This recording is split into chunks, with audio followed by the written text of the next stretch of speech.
بسم اللہ الرحمن الرحیم انا اعطیناک الکوثر فصل لربک وانحر ان شانئک هو الابتر۔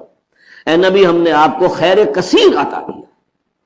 اس خیر کثیر میں یہ تو یہ کہ حوض کوثر وہ بھی اسی میں شامل ہے، لیکن یہ کہ اس پر آپ کو 25-30 قول مل جائیں گے۔ قرآن سب سے بڑا خیر کثیر ہے، بہت بڑا خیر کثیر۔ حکمت، ومن یؤت الحکمت فقد اوتی خیرا کثیرا، جس کو حکمت اور دانائی دے دی گئی اس کو تو خیر کثیر دے دیا گیا۔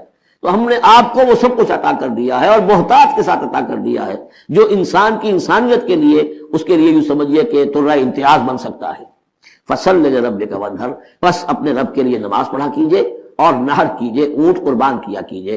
یہ گویا کہ عید الاضحیٰ کا نقشہ آ گیا۔ فصل لربک، پہلے ہم نماز پڑھتے ہیں دوگانا عید الاضحیٰ، اور پھر جا کر ہم قربانی کرتے ہیں وانحر ان شانئک هو الابتر، یقیناً آپ کا دشمن ہی ہے کہ جو دم کٹا ہو جائے گا۔ اس کا پس منظر یہ ہے کہ جب حضور کے ایک صاحبزادے بچپنی میں فوت ہو گئے تو کچھ جو کفار تھے مکے کے، انہوں نے بڑی خوشیاں منائیں کہ ایک ہی بیٹا تھا، باقی تو ان کی بیٹیاں ہیں۔ آپ کو معلوم ہے کہ 4 بیٹیاں تھیں حضور کی صلی اللہ علیہ وسلم، لیکن یہ کہ بیٹا جو تھا وہ ایک ہی تھا، وہ اللہ نے اٹھا لیا، تو بڑے خوشیاں منائی گئیں کہ یہ تو اب دم کٹا جیسے ہوتا ہے جس کا کوئی پیچھے نام نہ رہ جائے۔ بیٹیوں سے تو نام چلتا نہیں، نام تو چلتا بیٹوں سے، تو اب ان کا تو کوئی تذکرہ ہی نہیں رہے گا۔ کوئی بات نہیں، جب تک یہ ہیں آگے کوئی نام لینے والا نہیں۔ تو فرمایا کہ نہیں، ان کو تو کروڑوں بیٹے اللہ عطا کرے گا، کروڑوں اربوں بیٹے عطا کرے گا۔ ہاں اے نبی، آپ کا دشمن ضرور ہے کہ جس کا نام لیوا کوئی نہیں رہے گا۔ یہ ہدایت ہے صرف ان کے لیے جو بچنا چاہتے ہیں، جسے کانٹ نے کہا ہے مورل لا ود ان۔ اس نے کہا کہ وجود ہستی کے 2 دلیلیں ہیں سب سے بڑی، the starry heavens above and the moral law within. ہمارے اندر مورل لا ہے، یہ اچھا ہے، یہ برا ہے، یہ خیر ہے، یہ شر ہے، یہ مورل لا ہے اندر۔ جن کا یہ مورل لا فطرت کی صحت و سلامتی کی بنیاد پر برقرار ہے، جو تمیز کرتے ہیں بھلائی اور برائی میں، ان کے لیے ہدایت ہے۔ اولاً وہی آتے ہیں سلیم الفطرت لوگ، ابو بکر اور عثمان رضی اللہ تعالی عنہما، والذین اتبعوہم بإحسان، پھر کچھ لوگ ان کے پیچھے پیچھے بھی آتے ہیں۔ ایک نمونہ دیکھ لیا، کچھ لوگ بڑھ رہے ہیں، یہ دوسرے درجے کے لوگ ہیں۔ قرآن مجید میں درجہ بندی بیان کی گئی ہے، السابقون الاولون من المہاجرین والانصار والذین اتبعوہم بإحسان رضی اللہ عنہم ورضوا عنہ۔ تو یہ سابقون الاولون جو ہیں، وہ سلیم الفطرت، وہ سلیم العقل انسان ہیں جو ان چیزوں تک پہنچ چکے ہیں، البتہ ابھی یقین کی دولت جو ہے حاصل نہیں ہوئی۔ اور یہی نقشہ کھینچا گیا ہے حضور کا، وَوَجَدَكَ ضَالًّا فَهَدَىٰ۔ ضال کا ترجمہ جو ہے گمراہ بھی کر دیا جاتا ہے۔ ضال اسے بھی کہتے ہیں کہ کوئی شخص کسی کے عشق میں دیوانہ ہو جائے، اور ضال وہ بھی ہے جو ابھی حق کی تلاش میں سرگرداں ہے۔ تو جو غور و فکر غار حرا میں ہو رہا تھا، حدیث میں آتا ہے تحنسو یتحنسو فی، جا کر آپ وہاں عبادت کرتے تھے۔ تو وہ عبادت کیا تھی؟ کان صفت تعبدہ فی غار حرا تفکر والاعتبار۔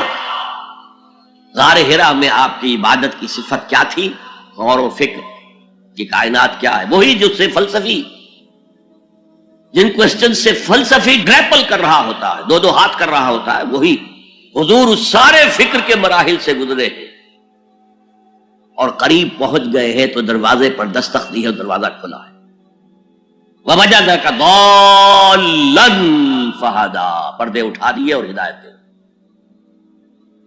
اچھا، یہ تو آپ کے سامنے تعلق جو ہے ایمان کا عقل و فطرت کے ساتھ میں سمجھتا ہوں کہ کسی نہ کسی درجے میں واضح ہو۔ اب میں آپ کو اس کا سنتھسس بتاتا ہوں۔ یہ عقل و فطرت جو ہے، اللہ کو پہچاننا کلیتاً فطرت پر مبنی ہے۔ انسان کی فطرت میں، اس کی روح میں اللہ کی معرفت، اللہ کی محبت موجود ہے۔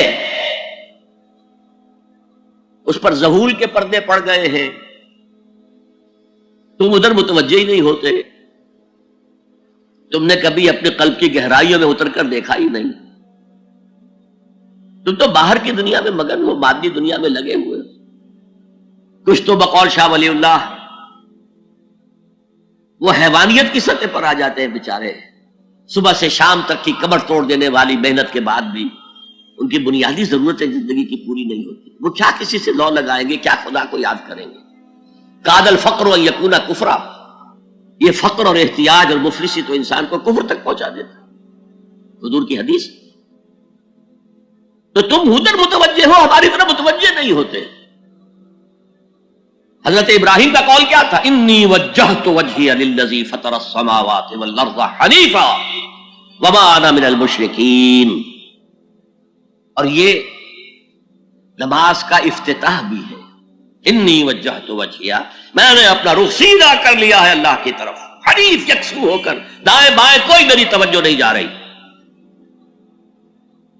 یہ ہے در حقیقت اس عبادت کا تقاضا, جو کہ شکر کا لازمی نتیجہ. اب اس کا سنتھیسس دیکھیے. میں نے کہا کہ سب سے پہلے ایمان باللہ وہ کلیتاً فطرت پر ہے.